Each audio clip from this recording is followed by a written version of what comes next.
What is up, guys? Here we have a special guest on my channel. You may have seen him before on the internet. He's pretty famous. His name is Luffy TCG or TV TCG. So how do you feel right now?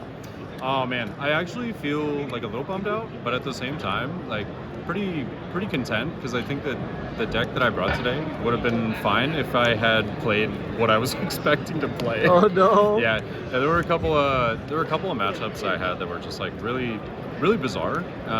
And like honestly really interesting decks. I just wasn't expecting them.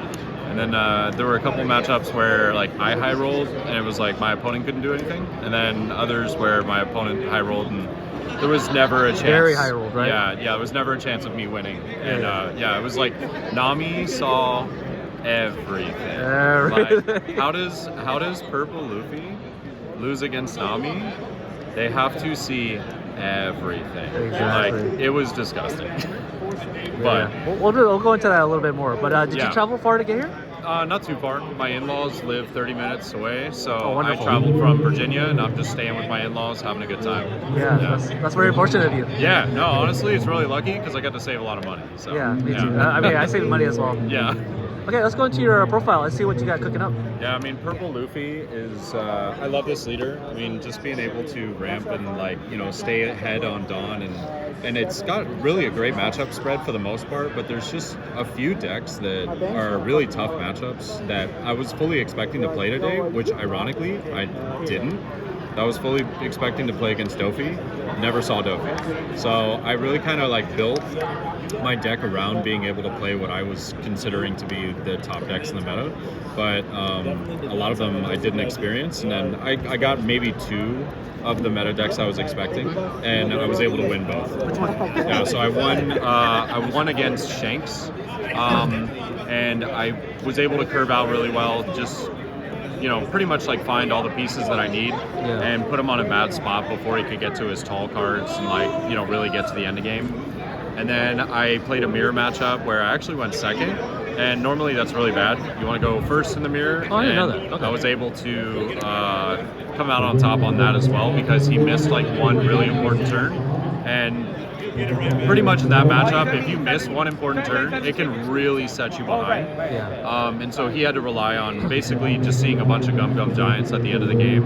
And I was able to, just kind of pull through. So is that important turn you're talking about? What turn is that, like 3, 4? It really can be multiple. There's multiple, turns that are actually really important in the mirror matchup. So turn 2, just being able to play out either a 4 cost or a 5 cost, whether you're going first or second, very important. If you can't, it just feels like you're already behind because you're not going to be able to pressure your opponent's life as much, and your opponent's going to be ahead on cards, which is what happened, is I was essentially ahead on cards the whole time. And then turn 3, obviously seeing a Luffy Taro. So he didn't see something on turn 2, so he didn't have a play. So he just swung 9 at me, and I was like, all right, I'll take it. Yeah, cool. And then turn 3, he had his Luffy Taro, but I also had mine, and I had Kid on board for my turn 2. And so just having Kid really kind of just makes the difference, and like allowed me as going second to have a chance and play ahead and not have to go negative on Dawn. So it was really good. My curve was great, and just my opponent missing that one turn, it really sets him behind because it's like I'm now ahead, arguably 2 cards, right? So it's like I feel really good about that. Yeah. It kind of makes you think about your own deck, right? Yeah. Where if you miss your curve, you fall behind. Yeah. And like you know what's funny is like out of the games I played today, I really never missed my curve. Well, it was like one game where I had a suboptimal curve, but I never really missed it that much, and it felt really good. So I'm very happy, and like I was able to see Law as well as Zoro Juro, which is like pretty much the starting. The starting pieces to the game. Every game, whether you're going first or second, these are always just really great pieces to see. Obviously, Law is going to find you the pieces that you want. Zoro is just going to do the thing. Mostly on second, you want to see your 5-cost Kid, but this card's still great into like the Shanks matchup because you want to try and pressure them as early as possible. So if I can put this down on 5 and then swing 6 with my leader, it still either forces a card out of their hand or gets them to take a life, which is just really huge in that matchup. So these two cards are extremely important. They're also just really great for being able to search out all the cards you need. Yeah, I see this in every purple deck now. Oh yeah, It's like you gotta a run staple. it. Yeah, So this guy too. Yeah, these are like really the bread and butter of the deck. You know, Luffy Taro and Sangoro just being able to play out two really big bodies and like a one really useful body onto the board that draws you and nets you a lot of cards is just massive. So. You know, this combination, but also the combination of these two, you know, it works out extremely well. So I was able to see these pretty consistently, which was great. There's maybe one matchup where I didn't see it, this like perfect kind of setup, and it was fine that I didn't, because it was a matchup I don't feel like I need to be wide as possible. I need to be tall. That was red purple Luffy, so I was okay with that. Yeah, but that's definitely the optimal, like what I'm looking for every time. Like I'm gonna mulligan usually for these two. If I can see this, I'm normally really happy. It just kind of depends on what the rest of my hand's looking like. Is this the deck you had the most practice with? Oh yeah, oh yeah. I'm actually like, I call myself a one trick because like since OP09 started, I practiced no other deck. I wanted to play this deck really bad. I thought it was really fun, and it is. It's probably, in my opinion, the most fun deck in OP09. Okay. Is it the best? I'm actually very self-aware in saying no. I don't think it is. I still think that I still think Dofi as well as Lucci. I think Lucci's a very big Same sleeper. here. I believe that. Very sleeper deck right now. It's very strong. But yeah, Lucci's also really sick. But if you, let's say you do miss the Luffy Taro curve, hitting the 7-cost Sanji is really nice. It helps you get there. And I also have 3 Bon Clay. 3 Bon Clay is if you're, let's say you miss the Luffy Taro, you miss the Sanji. This is something that at least allows you to normally get 2 cards on that really pivotal turn 3 play. So like, whether you're going first or second, you can ramp to 7, play this down, now you're at 8, and it'll give you another 4 Dawn to play out a Zoro Juro. If you're going second, you know, you might be able to play this down on turn 3, and that'll bring you up to 8 Dawn. Then you can ramp and play a 5-cost. So like I could get Bon Clay and Sangoro down on 1 turn. You can also get Kid down, which I'm gonna get to here shortly. But this is just to like correct your hand. Yeah, it's basically just to correct your turn 3 in case you're not able to find the pieces that you need. It's also really nice if you're going second. There's actually some really weird matchups where you can play this down on your turn 2 and still take the life for leader effect, and it'll ramp you to 6. So then you go to 8 the next turn, you can use leader effect and play a 9-cost on your turn 3.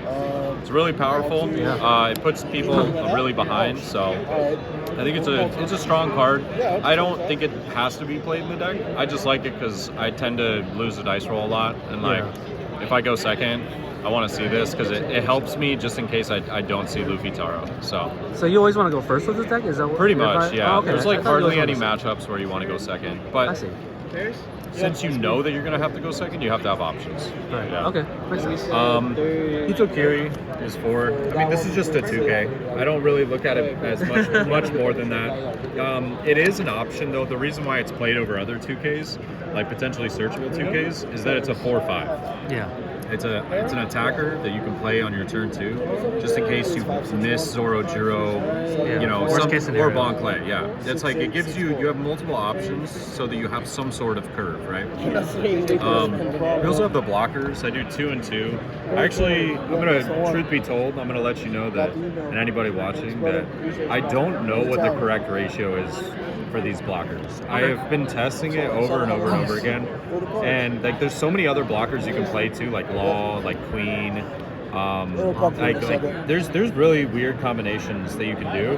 I like 2/2, but I don't know what the correct number is, so I think that these are like super interchangeable. Like this could be another Onami and run 3 and 1, or you know, you could get rid of this altogether and run like 1 Law, like 3 Onami. Queen is an option as well. It's really good at the end of the game. I don't know. I think that this is like the one part of the deck where I can probably give the least advice because I've been trying so many different ratios, but it's tough to find the one that feels the best for every match. Yeah. Especially with the diverse meta. Yeah, absolutely. Going into 2Ks, the most important cards. We have Usohachi and Sanji.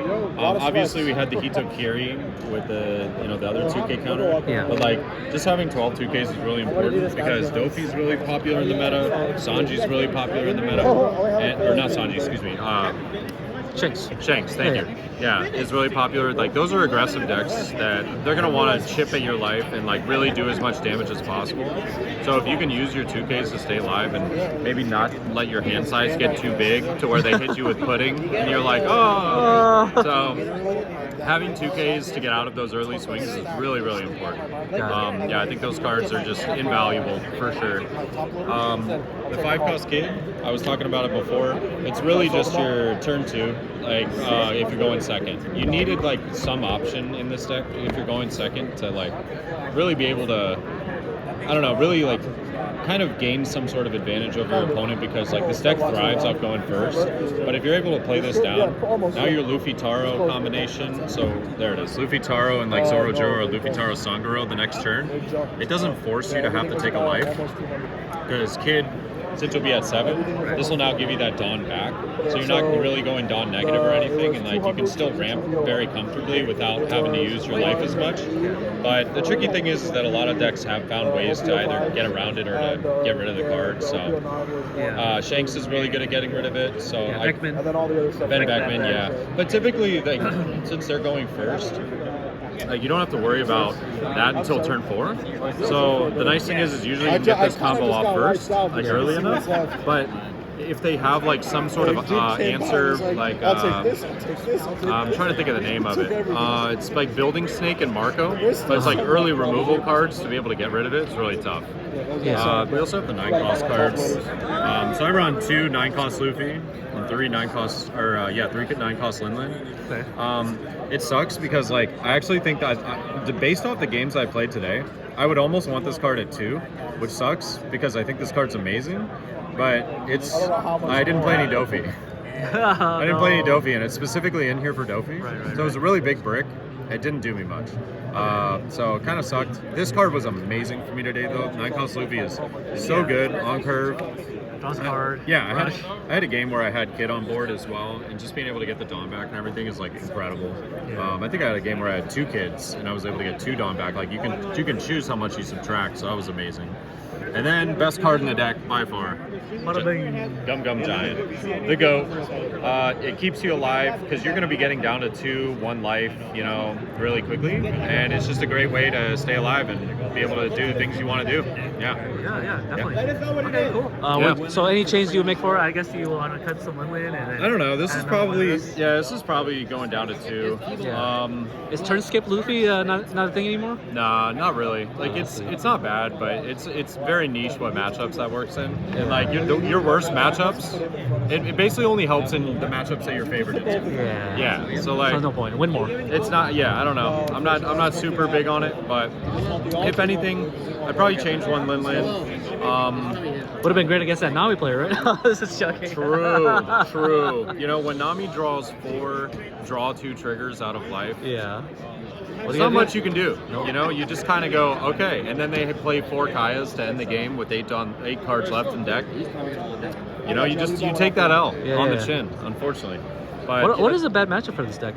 I understand it's Dofi. I would say Dofi's pretty bad. Lucci's not great. Lucci's winnable, but like they just have to. If they miss 1 turn of removal, you're good. Impossible. Usually you're pretty good.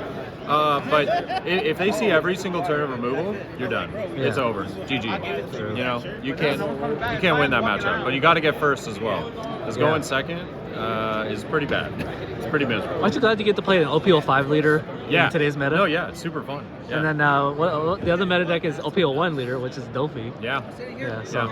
What's funny is back in OPO3, I was telling people, Dofi's going to be great one day. And like, sure enough, those starter deck editions were pretty good. I didn't think RG Law would ever fall off, but here we are in today's meta. It fell off. It's definitely fallen now that they have some cards like Lucci. So, have you been testing OPO10 or LP10? I don't normally test anything for the new set until it's like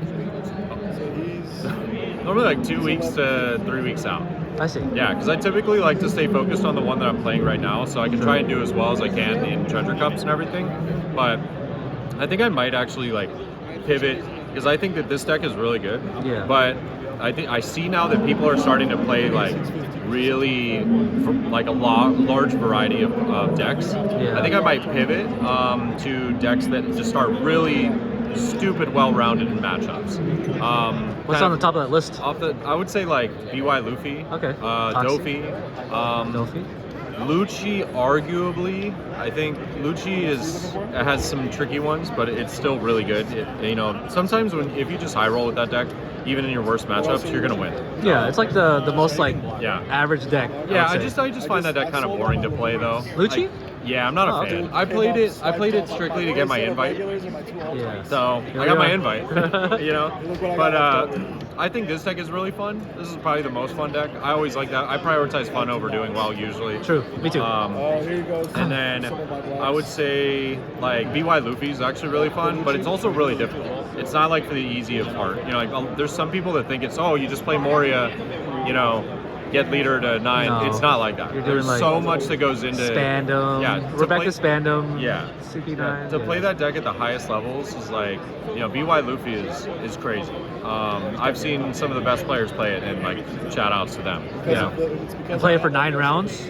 No, I actually. No, they would play for 9 rounds. Oh yeah, they would play for 9 rounds. Yeah, and like No exhaustion. Yeah, no exhaustion whatsoever. Like great. me, I need food, so I'm gonna go get food. Yeah, definitely. Notice that he has a Miami Dolphin Oh, sweater here, you know. representing Hopefully the we can Florida get to spirit. Hopefully we can get to the playoffs, bro. It was nice having you on the channel, Mr. Luffy TCG, and Thank you, hopefully man. see you more in the future. Catch y'all later. Peace out.